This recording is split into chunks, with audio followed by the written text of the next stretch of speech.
जी अपने channel education by infinity से एक बार फिर आप लोगों का बहुत बहुत स्वागत करता हूँ अपनी अगली वीडियो में।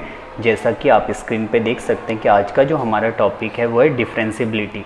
डिफरेंशिएबिलिटी हमारा चैप्टर नंबर 5 क्लास 12 का अगला टॉपिक है। क्लास 12 के लास्ट वीडियो में मैंने आपको कॉन्टिन्यूटी का कंसेप्ट करवाया था, कुछ क्वेश्चन उस पर पेंडिंग है, तो मैंने सोचा पहले डिफरेंशिएबिलिटी के बेसिक कंसेप्ट कर लेते हैं, देन दोनों के क्वेश्चन हम एक साथ एक वीडियो में या फिर दो वीडियो में कर सकते हैं। तो देखिए डिफरेंशिएबिलिटी की जब हम बात करते हैं तो मैं आपको बता दूं, डिफरेंशिएबिलिटी किसी भी फंक्शन को डिफरेंशिएट करने की का जो प्रोसेस होता है उसे हम बोलते हैं डिफरेंशिएबिलिटी। सपोज मैं आपको जस्ट एक एग्जांपल बताऊं तो आप देख सकते हैं, एक function F X is differentiable at x is equal to C, जहां पे c जो है उनके डोमेन के अंदर आ रहा है, देन हम बोलेंगे एफ डैश सी इक्वल होगा limit h approach to 0 F of c plus H minus F of c upon h, कुछ इस टाइप से। तो अगर किसी भी फंक्शन को डिफरेंशिएशन को बताना होता है तो उसके लिए हम एफ डैश एक्स का सिंबल यूज करते हैं। अगर मैंने कभी भी एफ डैश एक्स लिखा तो इसका मतलब है डिफरेंशिएशन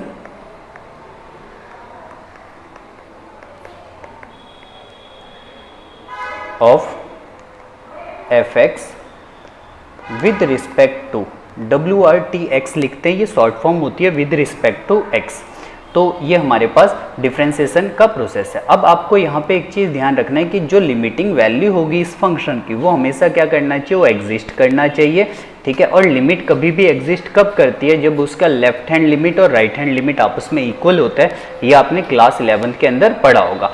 तो नॉर्मली अगर मैं आपको बताऊं कि किसी भी फंक्शन को मुझे चेक करना है कि वो फंक्शन डिफरेंशिएबल है या नहीं है, ठीक है। सपोज जैसा कि मैं बोलूं कि अगर ये इसकी जो लिमिट एग्जिस्ट नहीं करता है तो क्या होगा, तो अगर लिमिट एग्जिस्ट नहीं करता है तो हम किस तरीके से चेक करेंगे कि वो डिफरेंशिएबल होगा या फिर नहीं होगा, उसको देख लेते हैं। तो उसके लिए हमारे पास क्या है, उस एक फार्मूला है कुछ इस टाइप सा, limit x approach to a F of X minus F of A upon में x माइनस ए इक्वल होना चाहिए limit x approach to a, यहाँ पे माइनस आ जाएगा और यहाँ पे प्लस आ जाएगा, F X minus F of A upon में x minus A.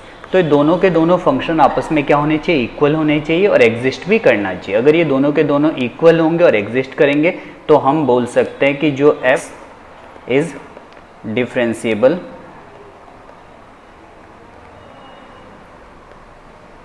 Eight x is equal to a, कुछ इस टाइप से। तो किसी भी फंक्शन को डिफरेंशिएबल चेक करने के लिए मेरे पास कंडीशन है जो मैंने सामने लिख दी, उसकी लिमिटिंग वैल्यू को कैलकुलेट करेंगे। अगर वो दोनों की दोनों वैल्यू आपस में इक्वल होगी तो फंक्शन जो होगा वो डिफरेंशिएबल हो जाएगा। अब हम इसकी कुछ कंडीशंस की बात कर लेते हैं। देखिए बेसिकली फर्स्ट ऑफ ऑल पहली कंडीशन आपको ये ध्यान रखना है, if a function F X is differentiable at x is equal to suppose a, then it is also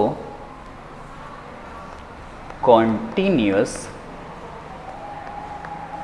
at x is equal to a, ठीक है। कोई भी फंक्शन अगर किसी पर्टिकुलर पॉइंट पे डिफरेंशिएबल है तो दैट मीन्स उस पर्टिकुलर पॉइंट पे कॉन्टिन्यूस भी होगा, ये मेरे पास इसका कंसेप्ट है। अब यहाँ पे देख लेते हैं, देखिए इसका जो रेसिप्रोकल होता है वो कंफर्म हो ऐसा कोई कंपलसरी नहीं है। मीन्स अगर कोई फंक्शन जो है वो कॉन्टिन्यूस होगा तो वो डिफरेंशिएबल हो ऐसा बोलना जरूरी नहीं है या ऐसा कंपलसरी नहीं है। तो ये हमारे पास कुछ डिफरेंशिएबल के कंसेप्ट थे, डिफरेंशिएबल के कुछ चीज़ें थी। और ये जो यहाँ पे प्रॉपर्टी लिखी है इसके क्लैरिफिकेशन के लिए मैं आपको एक अलग से वीडियो प्रोवाइड करूंगा कि किस तरीके से फंक्शन अगर डिफरेंशिएबल होता है तो हम प्रूव करें कि वो कॉन्टिन्यूस भी है, ठीक। उसके बाद इसके अंदर हम कुछ क्वेश्चन को देख लेते हैं।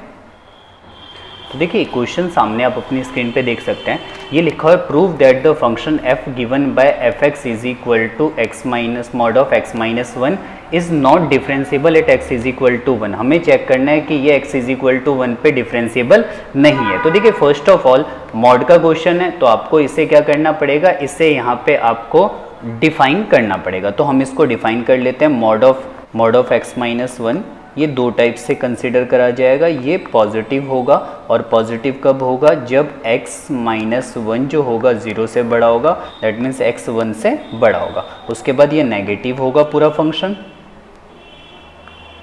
और नेगेटिव कब होगा, जब x माइनस वन 0 से छोटा होगा और x 1 से छोटा होगा। और अगर मैं यहाँ पे इक्वल टू में 1 कर दूँ तो ये 0 हो जाएगा, कब, जब x इज इक्वल टू किसके हो जाएगा 1। ये मैंने फंक्शन को डिफाइन कर दिया। अब मैं डिफरेंशिएबल चेक करूँगा कौन से पॉइंट पे x इज इक्वल टू 1 पे। तो मैं यहाँ पे लिखूँगा if F X is differentiable at x is equal to 1, तो इसको कंडीशन वेरीफाई करनी पड़ेगी। वो कुछ इस टाइप से होगी, limit x approach 1 minus F X minus F of 1 upon में x माइनस 1, वो इक्वल होना चाहिए limit x approach to 1 plus F X minus F of 1 upon में x माइनस 1।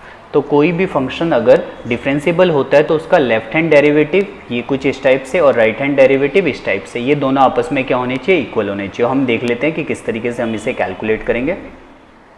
सबसे पहले फंक्शन डिसाइड कर लेते हैं कौन कौन से आएंगे।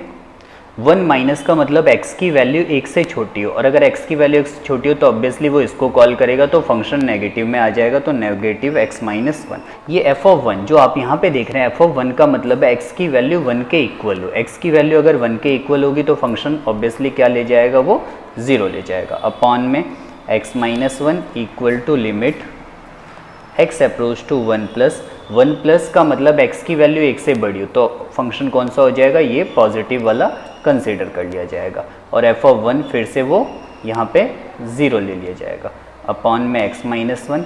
मैं देखता हूँ इससे कैंसिल हो गया, इससे ये टर्म कैंसिल, यहाँ पे आ गया माइनस 1 और यहाँ पे आ गया 1, जो कि आपस में इक्वल नहीं है। मैं लिखूँगा हैंस लेफ्ट हैंड डेरिवेटिव वो बराबर नहीं है राइट हैंड डेरिवेटिव के, so it is not differentiable at x is equal to 1।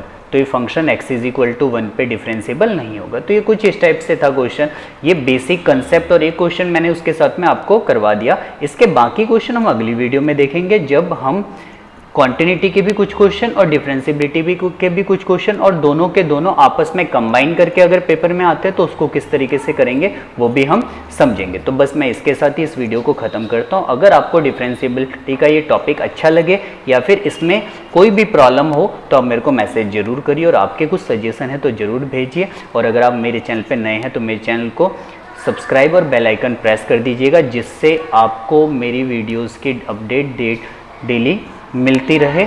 मैं पूरी कोशिश करूंगा कि आपका इंटरेस्ट मैथ्स में बनता रहे और बना रहे, अच्छा आपको लगे वीडियोस और मैथ्स भी आपको अच्छे लगे, इसके लिए पूरी एफर्ट्स करता रहूं। Thank you so much.